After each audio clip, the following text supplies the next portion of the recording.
Plus जो test है, ये चीज ऐसी है जो उसी टाइम पे आपको देना है।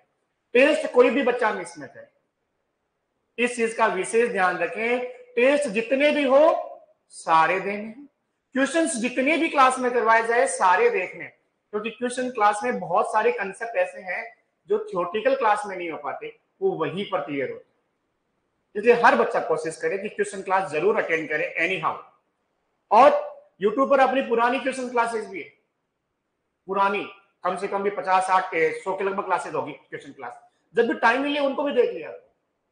क्वेश्चन जितने करोगे ना उतने क्या है, कम है। समझ में आई बात।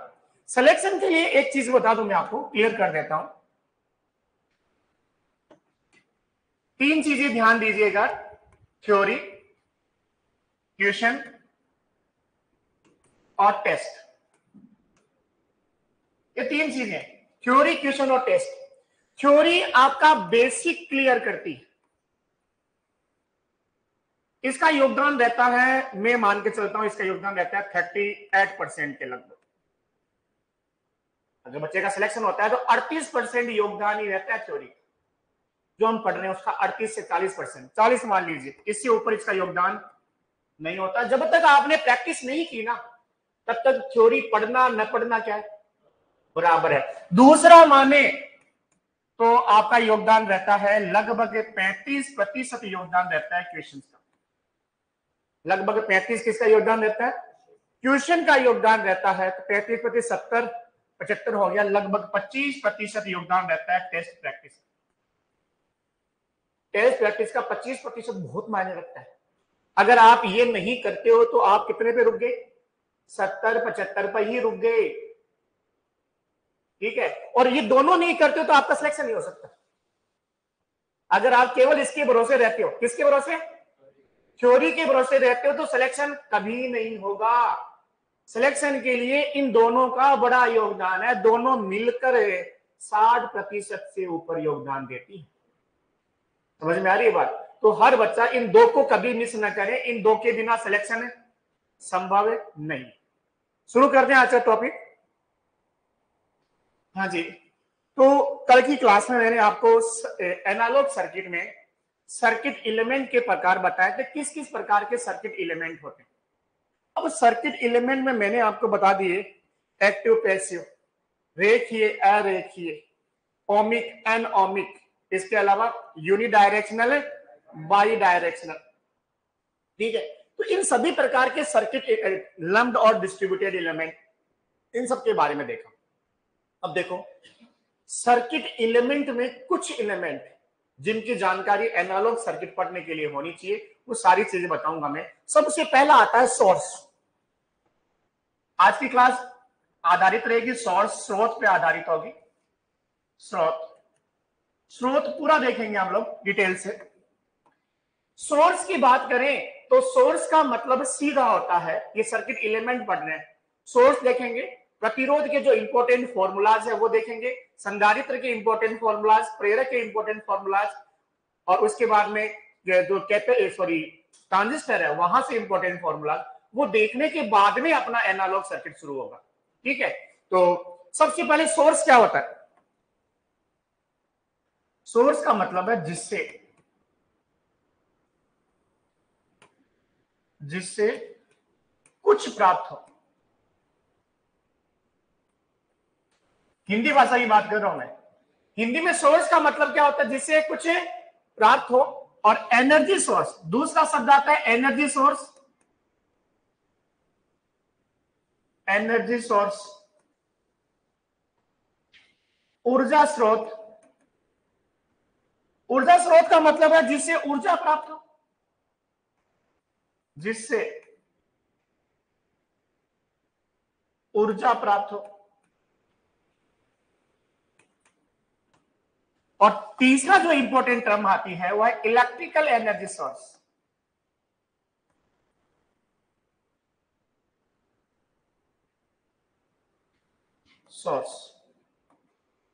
ये क्या होते हैं, जिनसे वैद्युतिक ऊर्जा प्राप्त हो। जिनसे वैद्युतिक ऊर्जा प्राप्त होती है वो क्या होते हैं? Electrical energy source. सोर्स का मतलब जिससे कुछ भी प्राप्त होता है, एनर्जी सोर्स का मतलब जिससे ऊर्जा प्राप्त होती है, और जिनसे वैद्युतिक ऊर्जा प्राप्त होती है वे क्या होते हैं? Electrical energy source. ये हमें पढ़ने हैं डिटेल्स। चलें आगे। उस नाम बताया, वो कुछ विशेष चीज नहीं लिखी है। और जब बच्चा आईटीआई किया हुआ है तो इतना तो पता है कि स्रोत क्या होता है। स्रोत, ऊर्जा स्रोत, वैद्युतिक ऊर्जा स्रोत, ये तो पता ही है?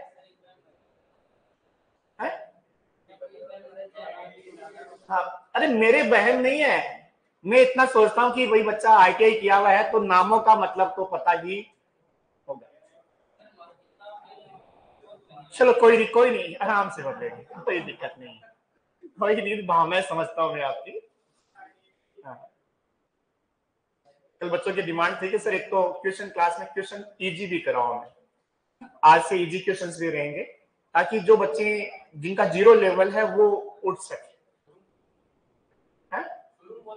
हाँ, जब मैंने इजी से शुरू किया था तब कुछ बच्चों ने कहा कि सर इजी मत कराओ हमें, और कल वापस से वही डिमांड आई कि सर इजी कराओ, क्योंकि क्वेश्चन की साइज वो बड़ी देखते ही डर जाते हैं बच्चे। तो पहले उनको जीरो लेवल से तैयार करेंगे। आज डिजिटल के क्वेश्चन शुरू होंगे नंबर सिस्टम से, और सिस्टमेटिक चीजें जिनकी थ्योरी नहीं भी पढ़ी हुई है ना, वो भी क्वेश्चन कर पाएंगे। इस तरीके से करवाऊंगा कि जिसने डिजिटल पढ़ी नहीं है, अभी तक जीरो नॉलेज है, वो भी क्वेश्चन कर देगा। इस प्रकार से करवाऊंगा, ठीक है?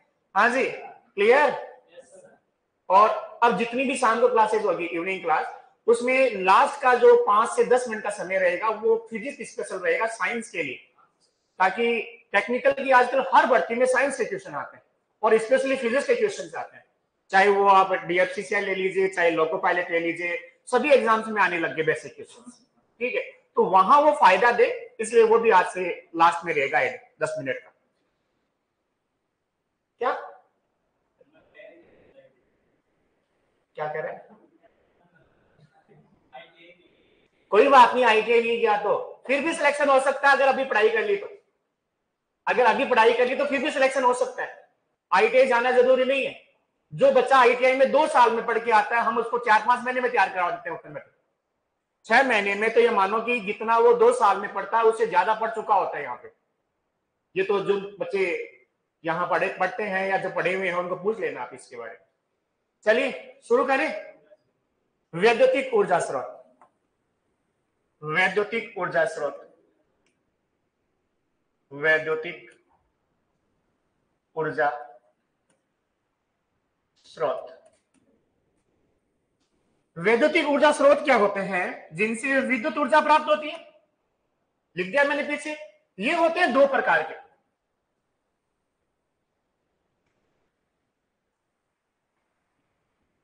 एक तो होते हैं डिपेंडेंट सोर्स, सॉरी पहले लेते हैं independent. Independent independent source. Independent का मतलब कह सकते हो आत्मनिर्भर है। ये क्या है? आत्मनिर्भर है। नरेंद्र मोदी जी इस्तेमाल कर रहे हैं आत्मनिर्भर शब्द का, तो वही लिख देता हूं मैं। वैसे अनिर्भर कह सकते हैं। और राजस्थान वालों के लिए एक न्यूज, राजस्थान 2 राज्यों में बट रहा है, राजस्थान और मध्य प्रदेश। और सीकर वाले सीकर चूरू झुंझुनू मध्य प्रदेश में आ रहा है। ये 99% संभावना है। अभी तक फाइनल नहीं हुआ, लेकिन 2-4 दिन में हो सकता है फाइनल हो जाए।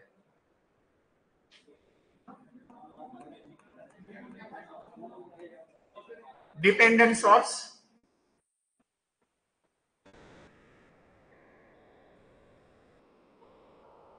निर्भर स्रोत। यस, ध्यान दीजिए। हाँ जी, आप नाम इंग्लिश के याद रखना, हिंदी वाले मत रखना, क्योंकि इंग्लिश के ही लिखे हुए मिलेंगे। इंडिपेंडेंट सोर्स जो किसी दूसरे पर निर्भर न करे, और डिपेंडेंट सोर्स जो किसी दूसरे पर निर्भर करें, वो कौन से होते हैं? Dependent source. तो इंडिपेंडेंट सोर्स में शॉर्ट में लिख देता हूं यहां पर, जो दूसरे पर निर्भर न करे, जो दूसरे पर निर्भर न करते हैं वो कौन से होते हैं? Independent source. और डिपेंडेंट कौन से होते हैं? जो दूसरों पे निर्भर करते हैं, जो दूसरों पर निर्भर करते हैं। जो दूसरों पे निर्भर करते हैं उन्हीं को क्या कहते हैं? डिपेंडेंट सोर्स कहते हैं। इंडिपेंडेंट जो दूसरों पे निर्भर नहीं करते, डिपेंडेंट जो दूसरों पे निर्भर करते हैं।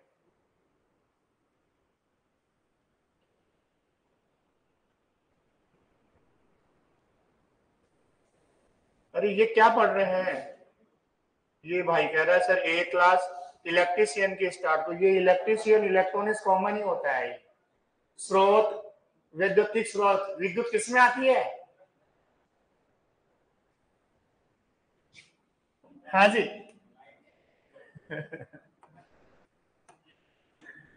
हाँ जी, क्लियर है।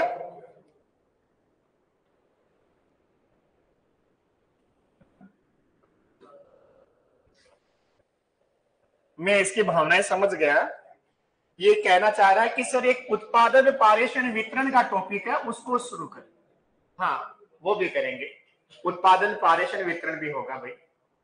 उत्पादन पारेषण वितरण मात्र 15 क्लास का टॉपिक है, लंबा टॉपिक नहीं। ठीक है, सबसे लंबा जो पोर्शन है ना यही है जो अभी पढ़ने।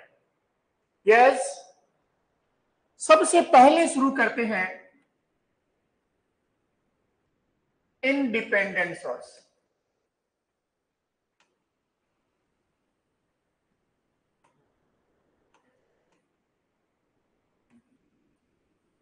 इंडिपेंडेंट सोर्स जो आत्मनिर्भर स्रोत होते हैं, मतलब ये दूसरे पर निर्भर नहीं करते।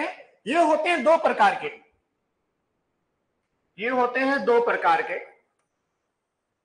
और मैं बता दूं हमारे सिलेबस में केवल और केवल यही स्रोत है। दो प्रकार के होते हैं, एक तो है वोल्टेज सोर्स और दूसरा है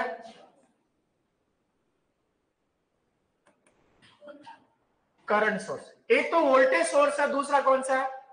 करंट सोर्स। सबसे पहले शुरुआत करते हैं किसके बारे में? वोल्टेज सोर्स को इंग्लिश में तो कहते हैं वोल्टेज सोर्स, हिंदी में कहेंगे विभव स्रोत या वोल्टा स्रोत कह सकते हैं। और करंट सोर्स को कहते हैं धारा स्रोत। करंट स्रोत को कहते हैं धारा स्रोत। और सबसे पहले शुरू करते हैं किसकी बात? Voltage source. वोल्टेज सोर्स, विभव स्रोत। ध्यान दीजिएगा, यस, समझिएगा। आपके घर पे सप्लाई आती है, कितने वोल्ट आती है? 230 वोल्ट 50 हर्ट्ज। आपके घर पे तो 40 आती है। आज घर जाना, मल्टीमीटर लगाना, माप के चेक करना। ठीक है, 230, 232, 228 इस रेंज में आपको मिलेगी। अपने पास मल्टीमीटर है, यहां पर चेक कर लेना। हाँ जी, 230 वोल्ट 50 हर्ट्ज की सप्लाई आती है। क्या ऐसा हुआ है कि घर पे फ्रिज कूलर सब चला दें तो वो सप्लाई 150 वोल्ट हो जाती है? नहीं होता। हो सकता है 1-2 वोल्ट कम हो जाए। कितना? 1-2 वोल्ट नामात्र का परिवर्तन हो सकता है, बाकी उसमें परिवर्तन नहीं होता। क्योंकि वो कौन सा स्रोत है? वोल्टेज सोर्स क्या होते हैं? जिनका आउटपुट वोल्टा, जिनकी आउटपुट वोल्टा लोड पर निर्भर न करे। जिनकी आउटपुट वोल्टा लोड पर निर्भर न करे वो कौन से स्रोत है? वोल्टेज। लोड कितना भी हो, वोल्टेज अगर 230 है तो 230 ही होगा। ऐसा नहीं 150 हो गया, 100 हो गया, ऐसा नहीं होगा। तो थोड़ा बहुत तो परिवर्तन होता है। अरे थोड़ा बहुत इसलिए होता है कि ये आदर्श वोल्टेज स्रोत नहीं है। अच्छा है, अच्छा है तो हल्का फुल्का परिवर्तन हो सकता है। अगर ये आदर्श होता तो 230 का कितना होता? 230 ही होता। तो वोल्टेज सोर्स क्या होते हैं? जिनकी आउटपुट वोल्टा लोड पर निर्भर न करे वो क्या होते हैं, वोल्टेज सोर्स। Point clear. अब ध्यान दीजिएगा, आउटपुट लोड पर निर्भर नहीं करता है, इसका मतलब है लोड पर निर्भर कौन करेगी, धारा। करंट लोड पर निर्भर करेगा, जितना लोड कम होगा उतनी करंट ज्यादा होगी। लोड कम होने का मतलब प्रतिरोध कम होगा, उल्टा बोल दिया मैंने। तो जितना प्रतिरोध कम होगा उतनी करंट क्या होगी, ज्यादा। और लेकिन जितना लोड कम होगा उतनी करंट कम। शब्द देखना, यहां बहुत सारा कंफ्यूजन है। देखो, लोड लोड कम का मतलब होता है, बंद है, हाँ जी,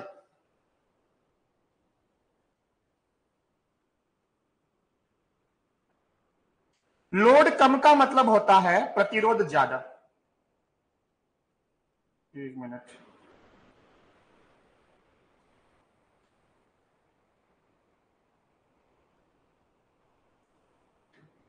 चलो मैं कर लिख देता हूं। लोड कम शब्द लिखा जाए ना, इसका मतलब होता है प्रतिरोध ज्यादा, धारा कम।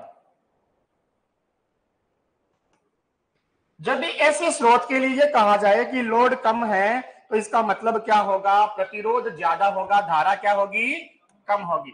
और अगर ये कहा जाए लोड ज्यादा है, लोड ज्यादा है, तो इसका मतलब क्या होगा, प्रतिरोध कम, धारा ज्यादा। ये शब्द देख लेना भाई, कई बार हम लोग इनको समझने में ही गलती कर देते हैं। क्लियर हो गया। अगर लोड कम बोले तो इसका मतलब क्या होता है, आ रही है आवाज, आवाज तो आ रही है भाई, कुछ और ही काम था, हो गया। यस, ध्यान दीजिएगा, वोल्टेज सोर्स का मतलब है जिसका आउटपुट वोल्टेज लोड पर निर्भर न करे। और इस वोल्टेज सोर्स के साथ अगर लोड कम जोड़ते हैं, लोड कम जोड़ते हैं, इसका मतलब प्रतिरोध क्या जोड़ा है, ज्यादा, और धारा क्या प्रवाहित होगी। अगर लोड ज्यादा जोड़ते हैं, इसका मतलब प्रतिरोध क्या है, कम, धारा क्या होगी, ज्यादा।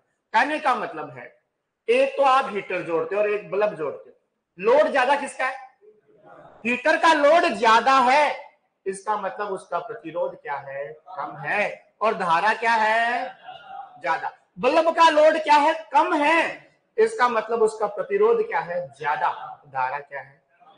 Concept clear. ये किसकी बात कर रहे हैं, लोड की बात हो गई।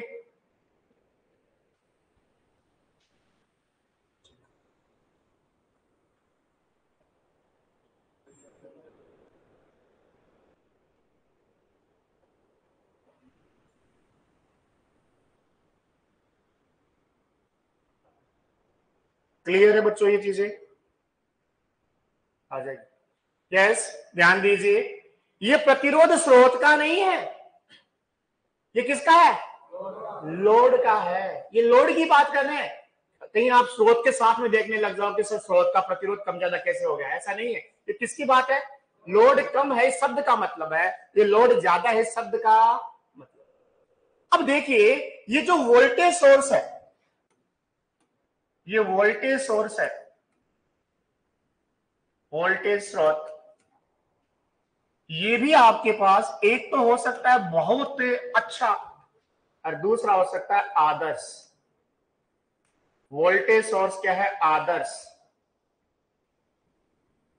आइडियल। दूसरा हो सकता है बहुत अच्छा, बहुत अच्छा, यानी कि कह सकते हैं प्रैक्टिकल। बहुत अच्छा जो प्रैक्टिकली होगा उसको अच्छे को काम में लेंगे। क्या खराब स्रोत का प्रयोग किया जा सकता है, क्या खराब स्रोत का प्रयोग किया जा सकता है, नहीं किया जा सकता, अच्छे स्रोत का ही प्रयोग किया जाता है। अब जो आदर्श स्रोत है, इसमें ध्यान दीजिएगा, लोड के साथ वोल्टेज में परिवर्तन कितना, कोई परिवर्तन नहीं होगा। अगर 230 है तो 230 ही रहेगा, 29 भी। वो होता है आदर्श। आदर्श का मतलब है लोड परिवर्तन पर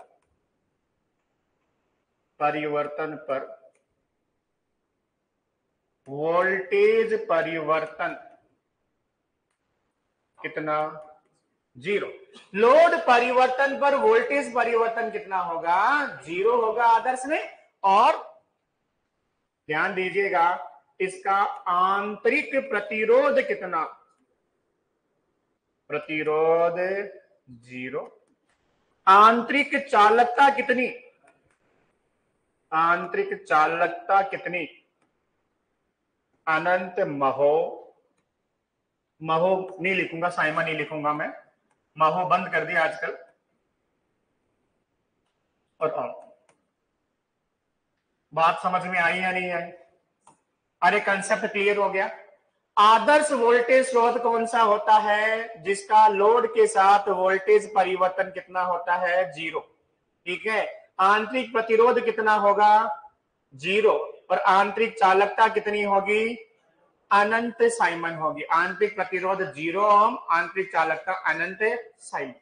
उसके बाद बहुत अच्छा स्रोत है, बहुत अच्छा स्रोत है ना, तो ध्यान रखना, लोड परिवर्तन पर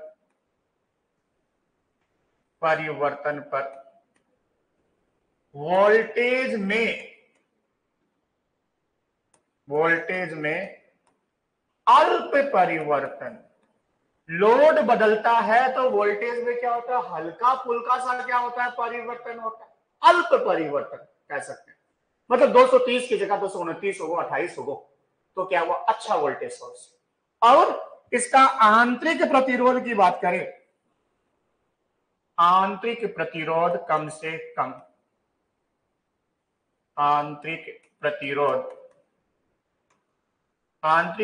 होता है कम से कम। और आंतरिक चालकता की बात करें, आंतरिक चालकता की बात करें तो वो क्या होगी? अधिक से अधिक। ध्यान दीजिएगा, ये इस पॉइंट के सबसे इंपॉर्टेंट क्वेश्चन है। ये 4 क्वेश्चन दिख रहे हैं ना, 2 इधर है 2 इधर, ये बहुत बार पेपर में आ चुके हैं, ये क्लियर होने चाहिए। एक आदर्श वोल्टेज सोर्स का आंतरिक प्रतिरोध 0, एक अच्छे वोल्टेज सोर्स का आंतरिक प्रतिरोध कम से कम। एक आदर्श वोल्टेज सोर्स की आंतरिक चालकता अनंत, और एक अच्छे वोल्टेज सोर्स की आंतरिक चालकता अधिक से अधिक। याद हो गया? क्लियर है? अब ये जो वोल्टेज सोर्स होता है, ध्यान दीजिए, वोल्टेज सोर्स भी आपके पास डीसी का हो सकता है और एसी। आदर्श और प्रैक्टिकल तो अच्छी बात है, लेकिन ये डीसी का हो सकता है और एसी का हो सकता है, दोनों का हो सकता है। ठीक है। तो वोल्टेज सोर्स, वोल्टेज जो स्रोत हमने देखे, आदर्श और प्रैक्टिकल दोनों देखे हैं, ये आपके पास वापस से कितने प्रकार के? 2 प्रकार के। एक तो आपके पास कौन सा होगा? DC voltage source. ठीक है। और दूसरा आपके पास कौन सा होगा? AC voltage source. 2 प्रकार का हो गया, एक तो डीसी और दूसरा कौन सा? AC voltage source. AC voltage source. मैंने वहां वोल्टेज सोर्स के 2 भाग किए थे, कौन कौन से? आदर्श और प्रैक्टिकल। आदर्श का मतलब जिसका वोल्टेज 0 परिवर्तित हो, आंतरिक प्रतिरोध 0, आंतरिक चालकता अनंत। अच्छे का मतलब वोल्टेज में थोड़ा बहुत परिवर्तन हो, आंतरिक प्रतिरोध कम से कम और आंतरिक चालकता अधिक से अधिक। ठीक है। अब मैंने इसी वोल्टेज सोर्स को 2 भागों में बांट दिया, कौन कौन से? डीसी वोल्टेज सोर्स और एसी वोल्टेज सोर्स। ठीक है। अब जो डीसी वोल्टेज सोर्स होते हैं ना, डीसी वोल्टेज सोर्स, इनके संकेत नाम से समझ में आ रहा है, मिलेगा क्या? डीसी। इनका सिंबल देख लेना, ये बनते हैं या तो सेलों के संयोजन से। किससे बनते हैं? सेलों के संयोजन से बनते हैं प्लस माइनस, और आप चाहो तो आंतरिक प्रतिरोध दिखा सकते हो थोड़ा बहुत। ये छोटा है इसलिए छोटे आर से लिखा है। समझ में आ गया? पहला तरीका देखो, ये क्या है, प्लस है माइनस, इसका विद्युत वाहक बल क्या है, ई, और चाहो तो आंतरिक प्रतिरोध को दिखा सकते हो किसे, आर से। मैंने कहा था आदर्श है तो ये आर कितना होगा, 0, और अच्छा है तो ये आर क्या होगा, कम से कम। ठीक है, आदर्श है तो ये आर दिखाने की जरूरत है नहीं है, क्यों, कितना हो जाएगा ये 0। अगर ये आदर्श वोल्टेज स्रोत होता, आदर्श डीसी का होता, तो ये आर कितना हो जाता, 0 हो जाता। Point clear? अब ध्यान दीजिएगा आगे, और कैसे कैसे सिंबल बन सकते हैं। या ये गोला दिख रहा है, चलो मैं इसी से बना लेता हूं।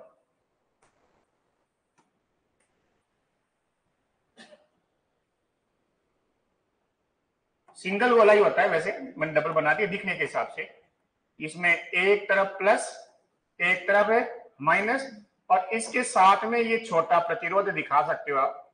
अगर आदर्श है तो छोटा प्रतिरोध कितना हो जाएगा, 0, और अच्छा है तो छोटा प्रतिरोध क्या होगा, कम से। तो ये कौन से स्रोत हो गए, डीसी वोल्टेज स्रोत। दोनों डीसी है, ये भी डीसी है और ये भी डीसी है, और वोल्टेज है इसलिए प्लस और माइनस लगाया गया है। समझ में आ गई बात? दोनों पे ई लिखा गया। यहां तक क्लियर है?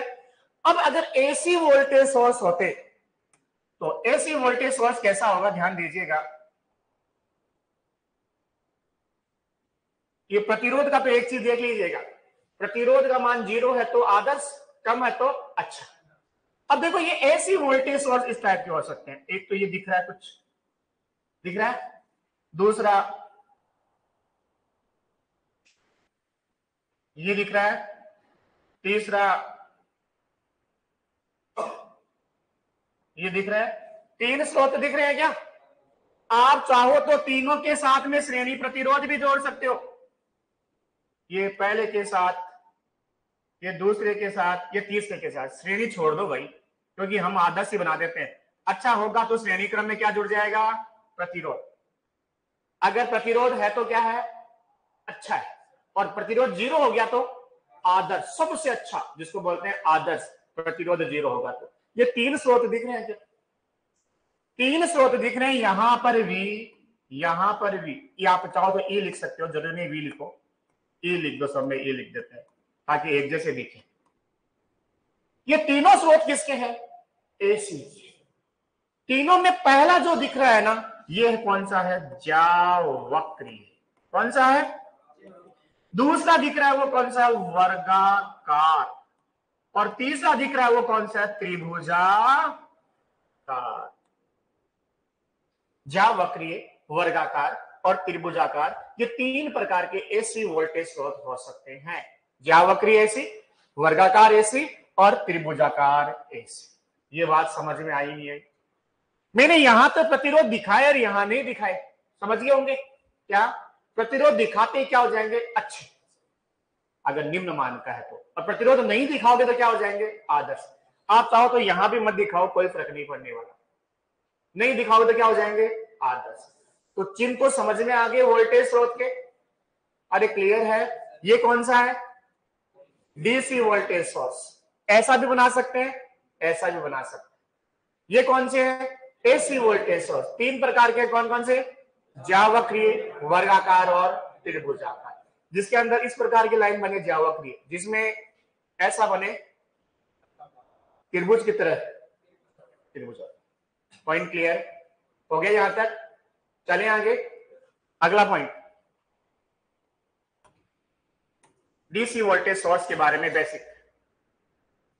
डीसी या एसी, दोनों दोनों ले सकते हो, कोई दिक्कत नहीं है, डीसी या एसी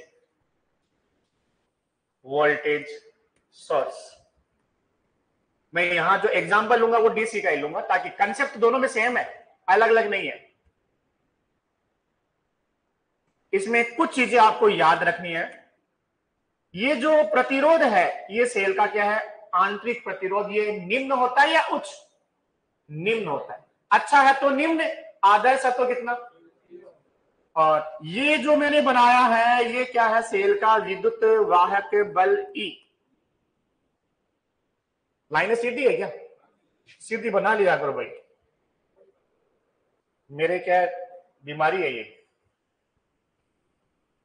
पैरेलैक्स एरर, सिलेंड्रिकल दोष है मेरी आंखों में, तो इस वजह से मुझे सीधी दिखती है, हर तीसरी चीज मुझे सीधी दिखती है, ठीक है। हाँ जी, क्लियर है। अब देखिए ध्यान दीजिएगा, यह है विद्युत वाहक बल ई और ये क्या है, आंतरिक प्रतिरोध। और यहां पर मान लीजिए कि आपने एक लोड जोड़ दिया, इस सेल के साथ एक लोड जोड़ा और लोड है आर, क्या है, आर है, और इस लोड को जोड़ने से इस लोड को वोल्टेज मिलता है वी, क्या मिलता है, वी, और इस लोड से धारा प्रवाहित होती है आई। तो ये जो वी है ना, यहां वी जो है इसको कहा जाता है टर्मिनल वोल्टता। वी को क्या कहा जाता है, टर्मिनल वोल्टता कहा जाता है। और ये स्मॉल आर है, इसको कहते हैं सेल का आंतरिक प्रतिरोध, सेल का आंतरिक प्रतिरोध। और ई है, इसको कहते हैं सेल का, सेल कह दो या स्रोत का कह दो, एक ही बात है, स्रोत का विद्युत वाहक बल। मैं यहां स्रोत बोलूंगा भाई, सेल नहीं बोलूंगा, क्योंकि स्रोत ये आपके पास ऐसी होगा तो सेल नहीं होगा, तो सेल की जगह स्रोत कर लीजिए।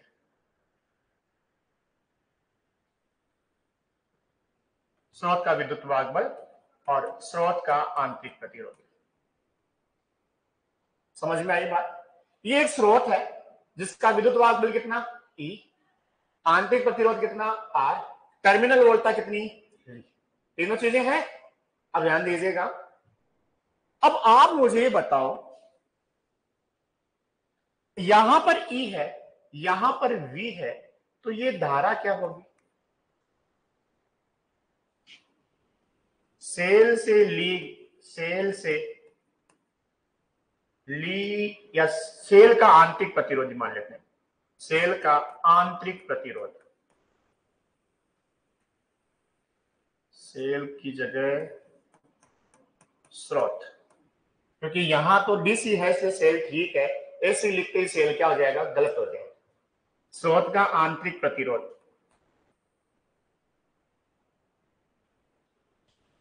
ओम के नियम से आर क्या होता है, विभवांतर बट्टा धारा। ओम का नियम V बराबर आई आर बराबर V बट्टा आई और I बराबर V बट्टा आर, तीनों लिख दूंगा मैं अभी। तो R का मान होता है विभवांतर बट्टा प्रतिरोध, इधर कितना विभव E, इधर कितना V, और प्रतिरोध धारा कितनी I, यानी कि R बराबर होगा E माइनस V बट्टा I।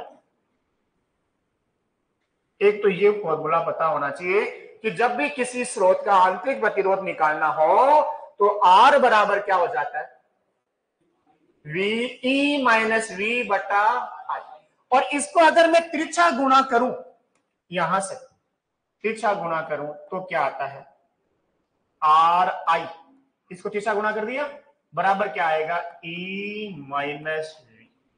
अगर मैं V को इधर ले जाऊं, इसको इधर ले जाऊं, तो V बराबर क्या आ गया, E माइनस IR।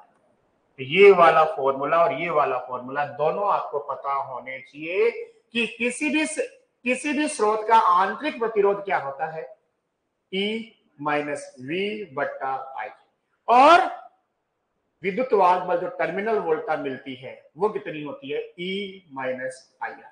इन दोनों का प्रयोग करेंगे हम लोग क्वेश्चंस में, इसलिए जानकारी होना जरूरी। क्लियर है, चलें आगे। अरे यहां तक क्लियर है ना। ये बात भी किसी डीसी वोल्टेज सोर्स की बात हुई, तो डीसी वोल्टेज सोर्स में ये कंसेप्ट, तो सामने जो कंसेप्ट दिख रहा है ना, ये कंसेप्ट हमारा इस्तेमाल होगा डीसी वोल्टेज सोर्स में, तो ये कंसेप्ट आपको पता होना चाहिए। अब मैं बात करूं एसी वोल्टेज सोर्स, किसकी बात करूं? AC voltage source. और जब मैं एसी वोल्टेज सोर्स की बात करूं, सब लोग ध्यान दीजिएगा, सर्वाधिक कौन सा एसी वोल्टेज सोर्स काम में लेते हैं? जावक्रिय। किस कौन सा लेते हैं? तो हमें जावक्रिय का ध्यान में, सर्वाधिक जावक्रिय इस्तेमाल करते हैं, तो जावक्रिय का ध्यान में रखना है। तो यहां पर जावक्रिय एसी वोल्टेज सोर्स, जावक्रिय एसी वोल्टेज स्रोत V बराबर होता है Vm साइन ओमेगा टी। जावक्रिय एसी वोल्टेज सोर्स क्या होता है? V बराबर क्या होता है? Vm साइन ओमेगा टी, जहां Vm है विभव का अधिकतम मान, विभव का शिखर मान लिख देता हूं, अधिकतम लिख दो या शिखर मान लिख दो, शिखर मान। ओमेगा होता है 2 पाई एफ, ये होती है कोणीय आवर्ती। क्या होती है? कोणीय आवर्ती होती है। और एफ जो लिखा है मैंने यहां पर, ये क्या होता है? आवर्ती। एफ होता है आवर्ती। और ये एसी वोल्टेज जो सोर्स है, इसका वोल्टेज होगा इस टाइप से,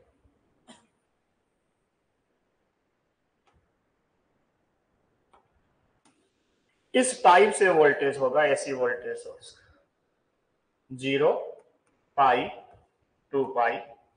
ये जावक्रिय एसी वोल्टेज सोर्स की बात कर रहा हूं, प्लस का Vm और किसका? माइनस का Vm। ये है जावक्रिय एसी वोल्टेज सोर्स। जावक्रिय एसी वोल्टेज सोर्स V बराबर क्या होगा? Vm साइन ओमेगा टी, जहां Vm क्या है? विभव का शिखर मान। ओमेगा क्या है? 2 पाई एफ कोणीय आवर्ती, और एफ क्या है? आवर्ती। क्लियर है? अरे क्लियर है? चलिए आगे।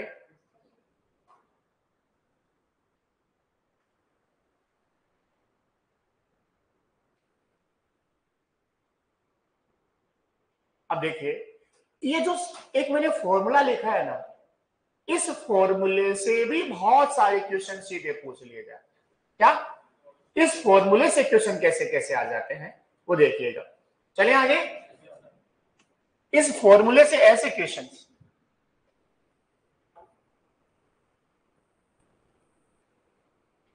V बराबर 200 साइन 100 पाई टी, विभव स्रोत के विभव का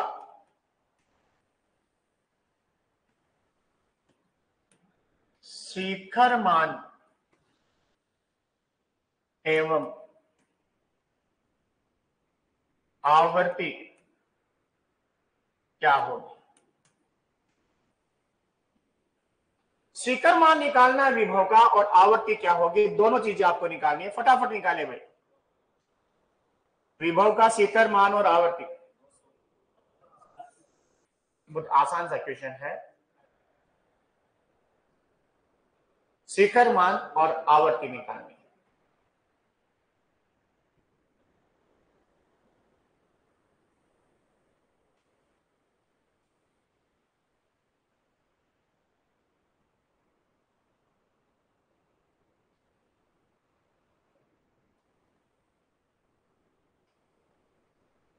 चले आगे। देखिए ध्यान दीजिएगा, यहां पर लिखना है V बराबर क्या होता है? Vm sine omega T. अब इन दोनों को गौर से देखो भाई, Vm की जगह कौन है और ओमेगा की जगह कौन है? 100 पाई। Vm की जगह 200 है तो 200 वोल्ट, ये कौन सा मान है? शिखर मान। वीएम का मतलब होता है शिखर मान। शिखर मान कितना है? 200 वोल्ट। और उसके बाद ओमेगा कितना दे रखा है? 100 पाई। ओमेगा आपका होता क्या, थोड़े पहले लिखा था 2 पाई एफ। कितना है? 100 पाई। एफ बराबर कितना आ गया? 100 पाई बट्टा 2 पाई। पाई से पाई कैंसिल, कितना आ गया?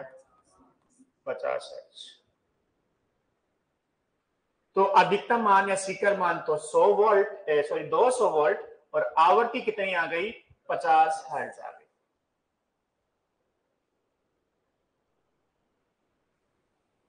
पॉइंट क्लियर है?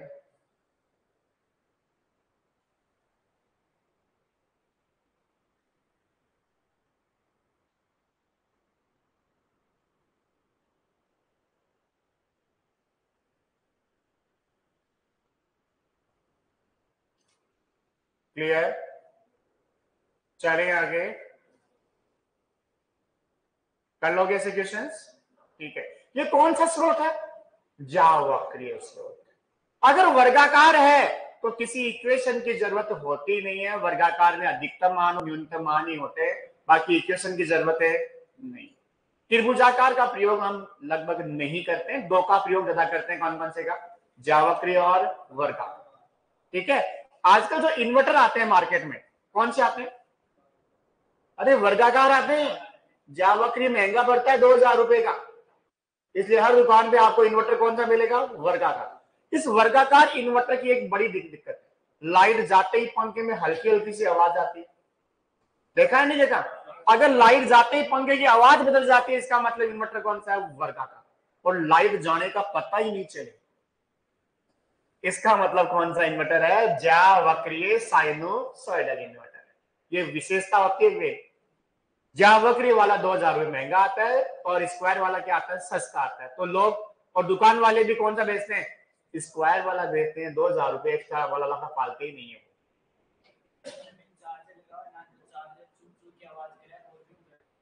हाँ तो भ्रम तो हो गई, क्योंकि वो स्क्वायर है, जावक्रीय नहीं है। स्क्वायर है तो दिक्कत तो आएगी आएगी।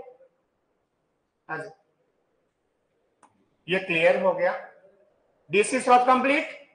डीसी स्रोत काफी है इतना। ठीक, अभी क्वेश्चंस में काम में लेंगे तब देखेंगे डिटेल से। और अब बात आता है कौन सा? धारा स्रोत। 2 नंबर कौन सा? Current source. Current source. Current source को कहते हैं धारा स्रोत। करंट सोर्स को कहते हैं धारा स्रोत। देखो धारा स्रोत क्या होते हैं, ध्यान दीजिएगा। देखो अभी मैंने विभव स्रोत बताया कि लोड कितना ही बढ़ा दो, वोल्टेज 230 मिलना है तो 230 ही मिलेगा। इसका मतलब वो क्या था? विभव स्रोत। धारा स्रोत भी ऐसा ही है, लोड कितना भी बढ़ा दो, अगर 5 एम्पियर का है तो 5 एम्पियर ही देगा। वो स्रोत कौन सा होता है? धारा स्रोत। तो धारा स्रोत से ली जाने वाली धारा, हमारे घर में तो सप्लाई आती है, ये विभव स्रोत है धारा स्रोत है? विभव स्रोत। धारा स्रोत से, करंट सोर्स से ली जाने वाली धारा लोड पर निर्भर नहीं करती। करंट सोर्स से ली जाने वाली धारा लोड पर निर्भर है, जितनी है उतनी ही रहेगी, लोड से कोई प्रभाव नहीं पड़ेगा। जिस प्रकार से विभव स्रोत 2 प्रकार से था, उसी प्रकार से ये धारा स्रोत भी हम 2 भागों में बांट सकते हैं। एक तो है आदर्श धारा स्रोत, और एक है अच्छा धारा स्रोत। एक तो हो गया आदर्श, और एक कौन सा हो गया? अच्छा धारा स्रोत। अच्छा प्रैक्टिकल। अभी सबके सिंबल भी देखेंगे, डीसी में क्या होगा, एसी में क्या होगा, सब देखेंगे। उससे पहले आदर्श धारा स्रोत और अच्छा धारा स्रोत। ये जो आदर्श धारा स्रोत होता है ना, इसका आंतरिक प्रतिरोध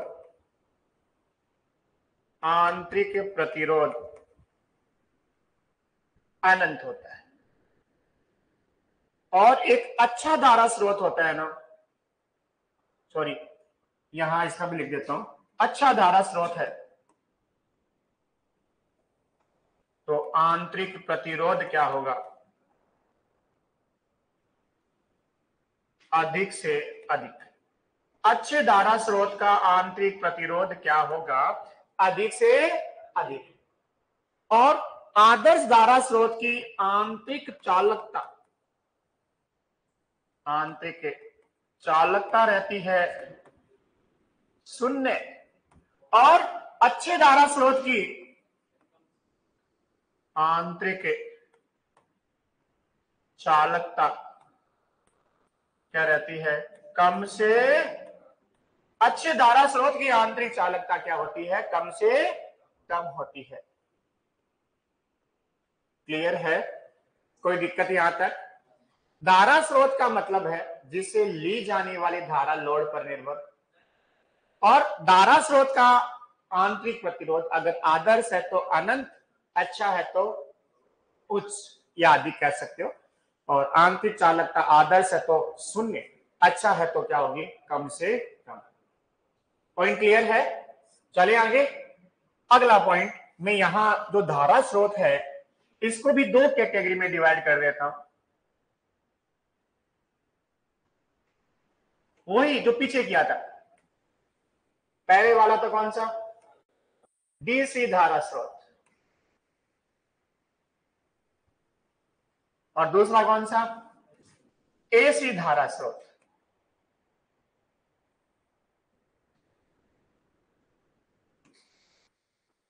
ठीक है, जो डीसी धारा स्रोत होते हैं ना, इस टाइप के होते हैं। इसमें तीर का चिन्ह,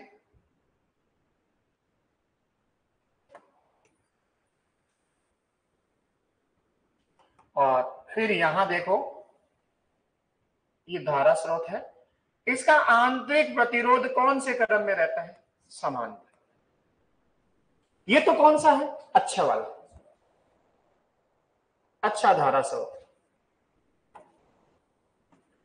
और अगर ये आदर्श बना था, मैं अगर आदर्श बना था,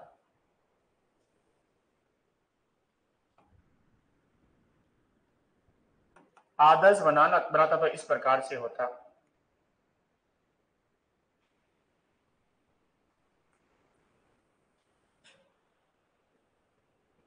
बस किसी भी प्रकार का प्रतिरोध लगाने की जरूरत है नहीं होती, क्योंकि ये प्रतिरोध अनंत होते ही यहां से हट जाता।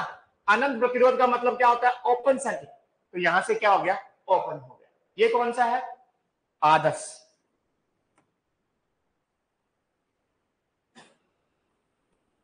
और ये कौन सा दिख रहा है पीछे वाला, अच्छा।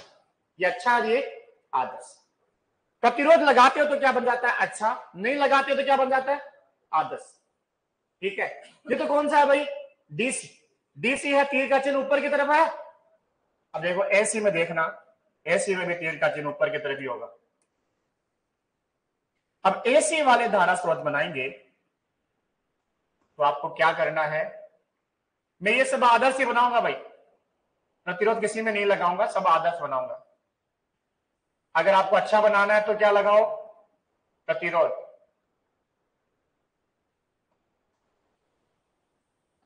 ये देखो इस प्रकार का चिन्ह,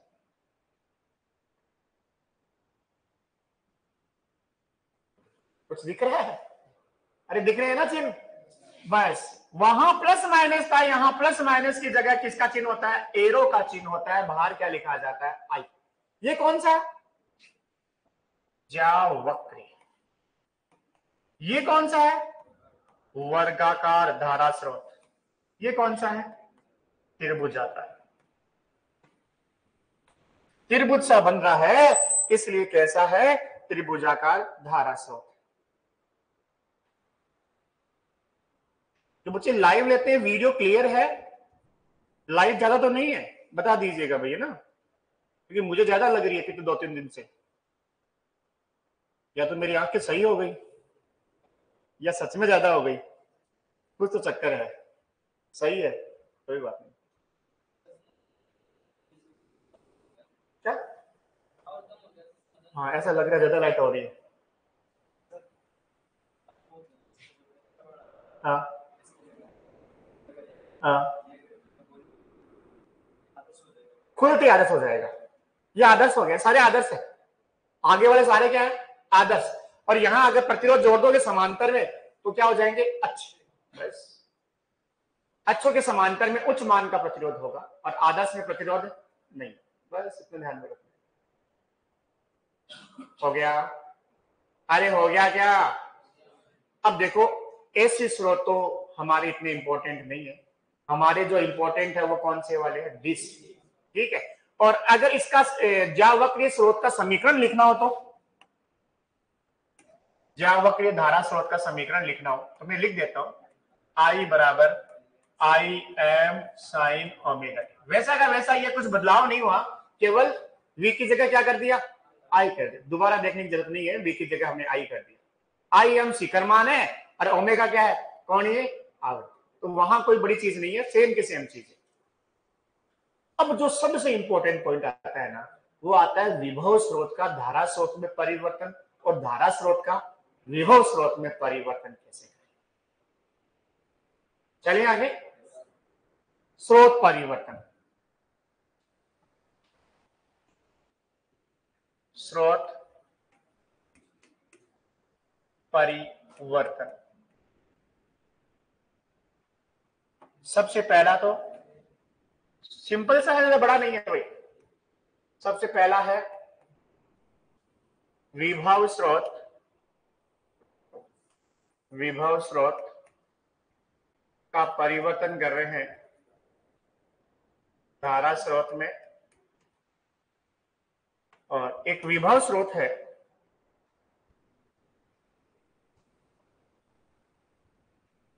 प्लस माइनस। ये डीसी वाले ले रहा हूं मैं ना, आप एसी में भी काम में ले सकते हो। यही तरीके, सेम तरीके किसमें काम में ले सकते हो? एसी में।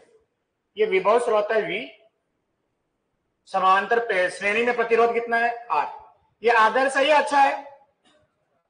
अच्छा है, आदर्श नहीं है भाई ना। ये अच्छा विभव स्रोत है और इसको मैं किस में बदलना है? मुझे धारा स्रोत में। इसको बदलना है धारा स्रोत में।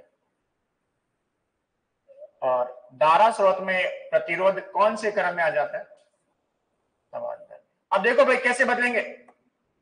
ये जो प्रतिरोध श्रेणी क्रम में था ना, इसको तो सीधा का सीधा समान, जितना यहां था उतना ही यहां लगाएंगे। समझ में आई? और ये जो धारा है ना, इस धारा आई का मान हो जाएगा V बट्टा स्मॉल आर। V मतलब वोल्टा और स्मॉल आर मतलब आंतरिक प्रतिरोध। इसमें भाग देते यहां आई लिख देंगे। इतना सा काम कर। समझ में आया? ये प्रतिरोध यहां से कहां पहुंच गया? यहां पर। जो धारा थी वो क्या हो जाएगी? V बट्टा आर ओम के नियम से। कितना सा बदलाव किया? ये विभव स्रोत किसमें परिवर्तित हो गया? धारा स्रोत। और दूसरा आता है, दूसरा है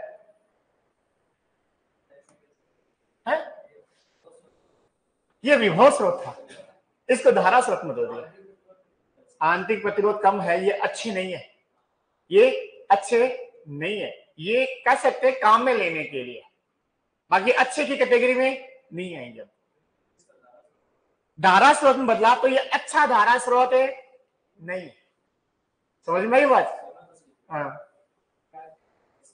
हाँ, ज्यादा होगा तो अच्छा होगा ना।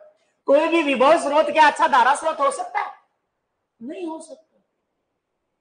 सोचने वाली बात है। विभव स्रोत कभी भी अच्छा धारा स्रोत है। अब प्रतिरोध कम है इसके समांतर में, इसका मतलब क्या हुआ? ये अच्छा नहीं है। धारा स्रोत तो है लेकिन अच्छा नहीं। सीधी सी बात है। दूसरा जो बात करें वो है धारा स्रोत का विभव स्रोत में परिवर्तन, धारा स्रोत का विभव स्रोत में परिवर्तन। और धारा स्रोत का विभव स्रोत में परिवर्तन कैसे करेंगे, ध्यान दीजिएगा। ये है धारा स्रोत आई, इसका प्रतिरोध कौन से क्रम में होगा, समांतर में। ये उच्च है निम्न है ये मैं कुछ नहीं कह रहा, जैसा भी है उससे कोई फर्क नहीं पड़ेगा। और अब मैं इसको किस में चेंज कर रहा हूं, विभव स्रोत। तो विभव स्रोत में बदलूंगा तो ये हो जाएगा प्लस माइनस वी, और ये प्रतिरोध कौन से क्रम में आ जाएगा, श्रेणी में। और ये V का मान किसके बराबर होगा, आई आर के बराबर होगा। यहां विभव स्रोत धारा स्रोत बदल गया, और यहां धारा स्रोत किस में बदल गया, विभव स्रोत। पॉइंट क्लियर है, कोई डाउट है? एक में विभव स्रोत धारा स्रोत में और दूसरे में धारा स्रोत किस में बदल गया, विभव स्रोत में बदल गया।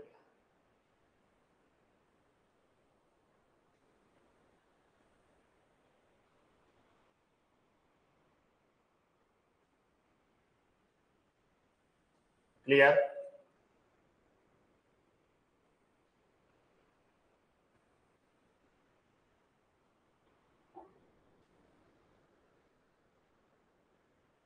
हो गया सभी का? कर लोगे? एक एग्जांपल भी कर लो भाई, कर लोगे क्या? एक एग्जांपल कर लेते हैं। विभव स्रोत को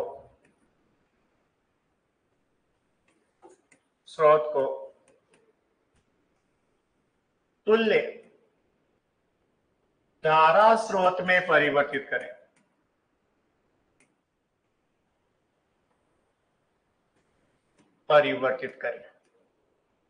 विभव स्रोत को तुल्य धारा स्रोत में परिवर्तित करें, और विभव स्रोत दे रखा है प्लस माइनस 5 वोल्ट, प्रतिरोध दे रखा है 0.5 ओम।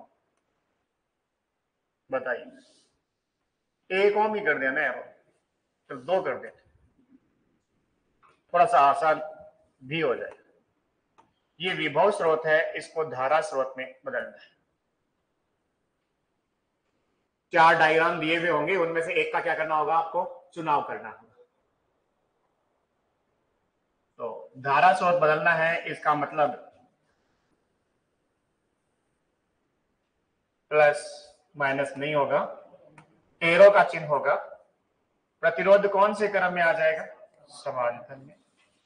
कितने का था, 2 ओम का, 2 का ही रहेगा, प्रतिरोध परिवर्तित नहीं होगा।